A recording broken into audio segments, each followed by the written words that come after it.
کتنی قسمتوں والا ہے وہ امام معاویہ جس کے بارے میں کل قیامت کے دن یہ قرآن گواہی دے گا۔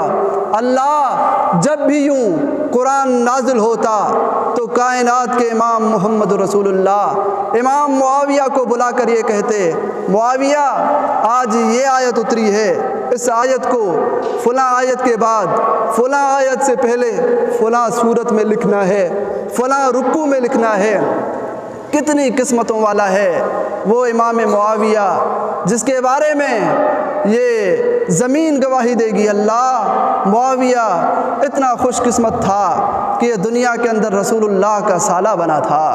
کتنی قسمتوں والا ہے وہ امام معاویہ جس کے بارے میں کل قیامت کے دن 50 جنگیں 50 مار کے یہ گواہی دیں گے۔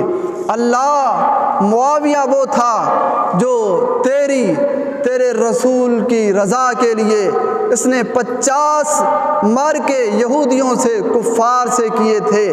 50 جنگوں میں سے کسی جنگ میں امام معاویہ نے شکست نہیں کھائی تھی۔ گویا کہ امام معاویہ کی نوشت تقدیر میں اگر اللہ نے لکھی ہے تو فتح ہی لکھی ہے۔ کتنی قسمتوں والا ہے وہ امام معاویہ جس کے بارے میں سمندر گواہی دیں گے۔ اللہ یہ امام معاویہ وہ تھا جس نے سمندروں کو چیر کر پوری دنیا میں حضور علیہ السلام کا پرچم لہرایا تھا۔ کتنی قسمتوں والا ہے وہ امام معاویہ جس کے بارے میں بحری جہاز یہ کشتیاں گواہی دیں گی۔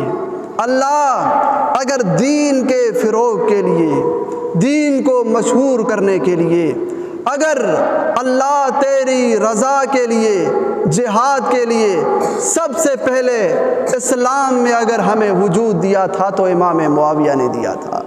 کتنی قسمتوں والے ہیں وہ لوگ جن کے بارے میں قرآن گواہی دیتا ہے، جن کے بارے میں یہ زمین گواہی دے گی، جن کے اعضاء گواہی دیں گے۔ اللہ یہ وہ لوگ ہیں جنہوں نے ہر چیز قربان کی لیکن انہوں نے حضور کا ساتھ نہیں چھوڑا۔ یارو زمین تو گواہی بعد میں دے گی، اعضاء تو گواہی بعد میں دیں گے، یہ تمام چیزیں گواہی بعد میں دیں گی، لیکن حضور کے جانثار، حضور کے وفادار، حضور کے غلام، حضور کے صحابہ اس مقام والے ہیں، اتنی فضیلت والے ہیں کہ زمین تو گواہی بعد میں دے گی لیکن ان کے لیے اللہ کا قرآن، ان کے لیے اللہ کا فرمان، ان کے لیے کائنات کے امام کا فرمان 1400 صدیوں سے پہلے گواہی دیتا ہے، قرآن گواہی دیتا ہے۔ یارو زمین تو گواہی بعد میں دے گی، قرآن پہلے گواہی دیتا ہے۔ للفقراء المہاجرین الذین اخرجوا من دیارہم واموالہم یبتغون فضلا من اللہ ورضوانا۔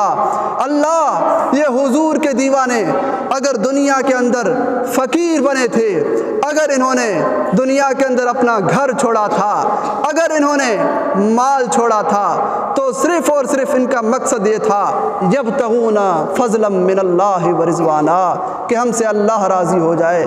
یارو بدر تو گواہی بعد میں دے گا، یہ احد تو گواہی بعد میں دے گا، حنین تو گواہی بعد میں دے گا، یہ خندق تو گواہی بعد میں دے گا، تبوک تو گواہی بعد میں دے گا، لیکن قرآن ان کے لیے پہلے سے گواہی دیتا ہے۔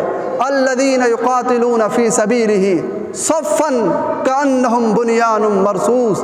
اللہ جب بھی یوں حضور جہاد کا حکم کرتے، حی علی الجہاد، تو صحابہ کرام صف بنا کر کھڑے ہو جاتے تھے، گویا کہ ایک مضبوط دیوار ہے۔ یارو یہ مال تو گواہی بعد میں دے گا، سجدے تو گواہی بعد میں دیں گے، رکوع تو گواہی بعد میں دیں گے، یہ ہماری نمازیں تو گواہی بعد میں دیں گی، لیکن حضور کے جانثار، حضور کے وفادار اتنے مقام والے ہیں، اتنی بڑی فضیلت والے ہیں کہ ان کے لیے قرآن پہلے سے گواہی دیتا ہے۔ والذین یبیتون لربہم سجدا وقیاما۔ اللہ راتوں کی راتیں یہ سجدوں میں اور قیام میں گزار دیتے ہیں۔ الذین یقیمون الصلاۃ ویؤتون الزکوٰۃ، مال گواہی بعد میں دے گا، نماز گواہی بعد میں دے گی، لیکن قرآن ابھی سے گواہی دیتا ہے۔ اللہ یہ وہ لوگ ہیں جو ایسی نمازیں پڑھتے ہیں کہ اللہ ساتوں آسمانوں سے قرآن، عرش عظیم سے قرآن نازل کر کے یوں گواہی دیتا ہے، انہوں نے نماز ایسی پڑھی ہے، انہوں نے زکوٰۃ ایسی دی ہے کہ اللہ تعالیٰ کا حکم ہوا ہے کہ ان کی نماز بھی قبول ہے، ان کی زکوٰۃ بھی قبول ہے۔ کتنے خوش قسمت ہیں وہ لوگ جن کے بارے میں یہ مار کے گواہی دیں گے، لیکن مار کے تو گواہی، جنگیں تو گواہی بعد میں دیں گی۔ قرآن پہلے سے گواہی دیتا ہے، الذین استجابوا للہ والرسول من بعد ما اصابہم القرح۔ صحابہ کرام یوں عہد سے واپس آ رہے ہیں، قرآن کہتا ہے صحابہ کرام آ رہے ہیں، صحابہ کرام کو زخم لگے ہوئے ہیں، صحابہ کرام کا خون زمین پر ٹپک رہا ہے، اتنی حالت بالکل خطرناک ہے، اور اتنے زخمی ہیں کہ صحابہ کرام سہارے پل چل رہے ہیں، دائیں جانب سے بائیں جانب سے سہا رہا ہے، لیکن کائنات کے امام ابھی تک یہ گھر نہیں پہنچے۔ کائنات کے امام کا پھر حکم ہوا، حی علی الجہاد، جہاد پر چلنا ہے۔ قرآن گواہی دیتا ہے یارو اس منظر میں تھے، اس حالت میں تھے، اتنے زخمی تھے، خون ٹپک رہا تھا، لیکن حضور کا حکم ہوا، الذین استجابوا للہ والرسول من بعد ما اصابہم القرح۔ صحابہ کرام نے کہا اے اللہ کے رسول، اس زخمی حالت میں بھی حکم کرنا آپ کا کام ہے، آپ کے اشارے پر جان قربان کرنا، پھر جہاد میں چلنا ہمارا کام ہے۔ اتنی قسمتوں والے وہ لوگ جن کے بارے میں زمین گواہی دیتی ہے، قرآن ابھی سے گواہی دیتا ہے۔ تو میرے بھائیوں، اللہ تعالیٰ سے دعا ہے اللہ تعالیٰ ہمیں ان کے راستے پر چلنے کی توفیق نصیب فرمائے، اور اللہ تبارک و تعالیٰ ہمیں ایسا بنائے کہ کل قیامت کے دن جس طرح کائنات کے امام نے فرمایا، کچھ لوگ ایسے ہوں گے کہ ان کے بارے میں روزہ گواہی دے گا، ان کے بارے میں قیام گواہی دے گا، ان کے بارے میں رمضان گواہی دے گا، ان کے بارے میں قرآن گواہی دے گا، ان کے بارے میں یہ جو چیزیں ہیں حتیٰ کہ سمندر کی مچھلیاں یہ گواہی دیں گی۔ تو میرے بھائیو، اللہ سے دعا ہے اللہ تعالی ہمیں ایسا بنا دے کہ جن کی اچھائی کے لیے یہ تمام چیزیں گواہی دیں۔ اللہ تعالیٰ سے دعا ہے اللہ تعالی حضور کے فرمان پر اور اس قرآن مجید پر عمل کرنے کی توفیق نصیب فرمائے۔ وما علینا۔